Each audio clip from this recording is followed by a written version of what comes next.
안녕하세요. 이거하나의 아나쌤입니다. 올해로 제가 영어 강사가 된 지 10년이 됩니다. 와, 언제 이렇게 시간이 흘렀나 싶은데요. 저는 현재는 대칭동에서 예배 9일부터 재수생까지 영어를 가르치고 있고요. 다음 달부터는 송파에 있는 영어 원장이 됩니다. 제가 처음 영어 강사를 해야겠다고 생각한 순간이 있잖아요. 그런 좀 초심으로 돌아가고자 이 영상을 찍게 되었습니다.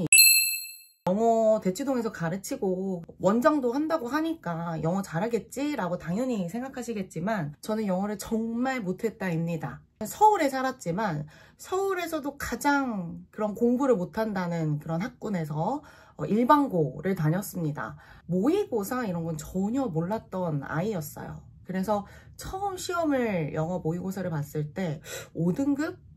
정말 너무 창피하지만 5등급이었습니다. 그런데 1년 동안 영어 공부를 정말 열심히 했거든요. 솔직히 말하면 한 6개월 정도를 진짜 영어에 미친 듯이 집중해서 했다고 말을 할 수 있습니다. 그래서 결국엔 영어만 이제 1등급을 만들고 졸업을 하게 됩니다. 그러면 어떻게 이렇게 영어 공부를 못했는데 영어 1등급을 맞고 그리고 대치동에서 강의까지 이렇게 하면서 밥벌이를 할 수 있을까? 지금부터 좀 말씀드리도록 할게요. 5등급이었다고 말씀을 드렸잖아요. 그래서 부랴부랴 뭐 학원도 다녀보고 했습니다. 그냥 문장 읽고 해석해주고 문장 읽고 해석해주고 그래서 답은 이거 이런 거였어요.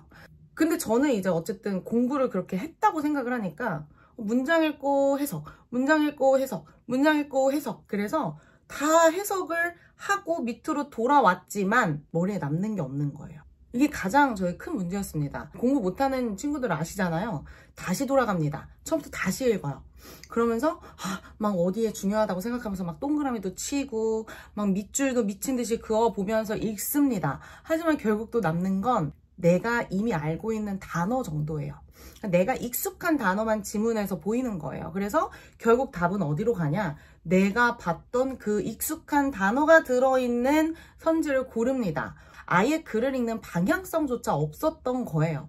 뭐라고 정의를 내리면 좋을까 하다가 글을 내가 수동적으로 읽었구나 라는 생각이 그때 딱 들었습니다.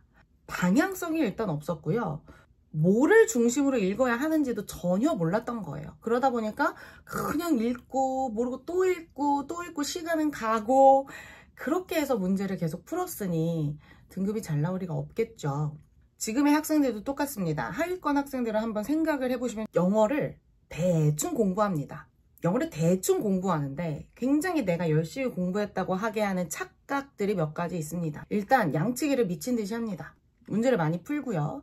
채점을 하고요. 그리고 틀린 게 나오면 해설지를 봅니다. 해설지 보면 왜 내가 이걸 몰랐지? 하고 깊은 깨달음은 없죠. 그리고 끝이에요. 여기서 조금 더 발전한다는 친구는 내가 여기서 몰랐던 단어 찾는 정도로 끝을 냅니다. 이렇게 계속 반복을 하다 보면 내 성적은 그대로일 거예요. 왜냐면 내가 머리를 쓰지 않고 그냥 주어진 해석, 문제 풀고 내가 발전한 상태는 하나도 없는 그런 상황에서 풀기만 했기 때문이에요. 실력이 절대로 늘지 않습니다. 그런데 여러분들 수학 공부 어떻게 하세요? 수학을 이렇게 공부하시나요? 아니죠. 수학은 문제 있으면 연습지 펴놓고 미친 듯이 풀이법을 쓰시잖아요. 풀이법이 짧냐? 아니잖아요. 막 한 장을 꽉득 채우는 경우도 있잖아요. 수학 같은 과목은 왜 그렇게 머리를 써가면서 논리적으로 공부를 하면서 왜 영어는 그렇게 안 하냐는 거죠. 제가 그런 걸 좀 깨닫고 영어도 좀 꼼꼼히 공부를 해야겠다. 능동적으로 공부를 해야겠다고 생각을 했습니다. 그리고 나서 제가 제일 첫 번째로 한 게 뭐였냐면 영어 공부를 잘하는 친구들을 관찰하는 거였어요. 영어 잘하는 친구들은요. 펜도 들지 않고요. 이 글을 그냥 읽습니다. 그냥 눈으로 읽어요. 그리고 이렇게 읽다가 펜 들고 이렇게 골라요. 물어봤어요. 너는 어떻게 이렇게 표시도 하나도 안 하면서 그렇게 글을 읽는 거야? 그랬더니 자기는 글을 읽으면 그냥 이게 뭐에 대한 글인지, 다시 말하면 핵심이 뭔지, 그리고 그 키에 대해서 포커스를 어디에 맞춰야 하는지 머릿속에 그냥 글을 읽고 나면 뭐는 뭐다 라고 하는 게 정확하게 떠오른대요. 그게 그냥 글을 읽으면서 보인다는 거예요. 근데 저는 단 한 번도 그렇게 글을 읽은 적이 없거든요. 키가 뭐고 포커스를 어디에 맞춰야 될지 전혀 모르는 상태로 그냥 읽었던 겁니다. 근데 저는 그걸 못하잖아요. 어떻게 한 번에 키를 찾고 어떻게 한 번에 포커스를 찾겠어요, 여러분들. 그래서 제가 정말 꾸준하게 3달 동안 한 게 있습니다. 지문을 뜯어 먹는 거예요. 하루에 딱 2지문을 그렇게 뜯어 먹었습니다. 그냥 뭐 뜯어 먹었다라고 하면 너무 추상적이니까 한 3단계를 가지고 이렇게 지문을 뜯어 먹기 시작했는데요. 처음에는 이 한 지문을 공부하는데 1시간이 걸렸어요. 1시간이 걸렸으니까 2지문 공부하는데 2시간이 걸렸겠죠? 영어는 그거 말고는 안 했던 것 같아요. 그냥 딱 2지문을 미친 듯이 잘 뜯어 먹고, 그리고 나서 집에 가는 길에 제가 그 뜯어먹은 지문을 영어로 되어 있는 것만 다시 읽었습니다. 그럼 어떤 놀라운 현상이 발생했냐면, 제가 이걸 이미 1시간 동안 미친 듯이 봤잖아요. 글이 이렇게 제 눈에 오는 것 같은 거예요.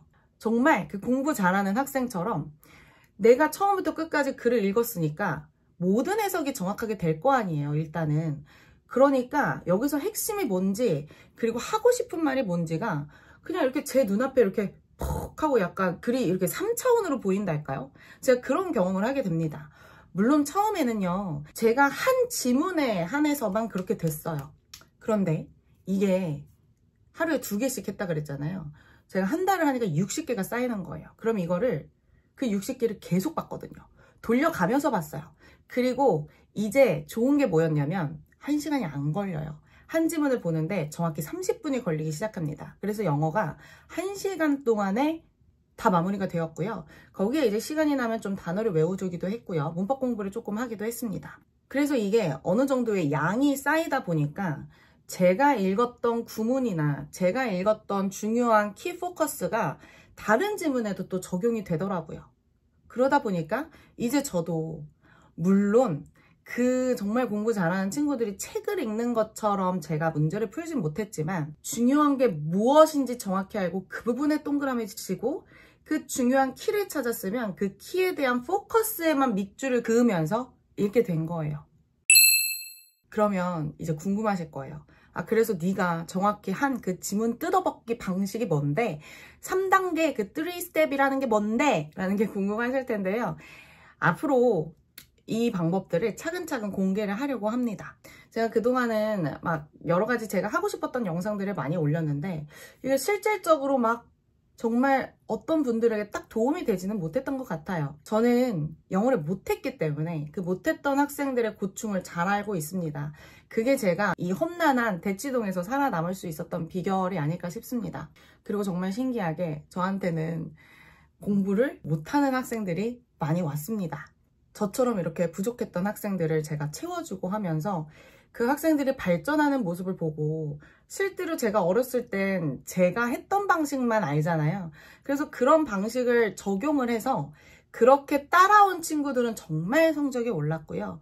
다음 영상부터는 정말 영어 지문 하나를 깊게 공부해본 사람만이 할 수 있는 그런 영상으로 찾아뵙도록 할게요. 영상이 도움이 되셨다면 구독, 좋아요, 그리고 알람 설정 해주시고요. 저희는 다음에 만나요. 안녕히 계세요. 아나 모르나 모르면 들어온나.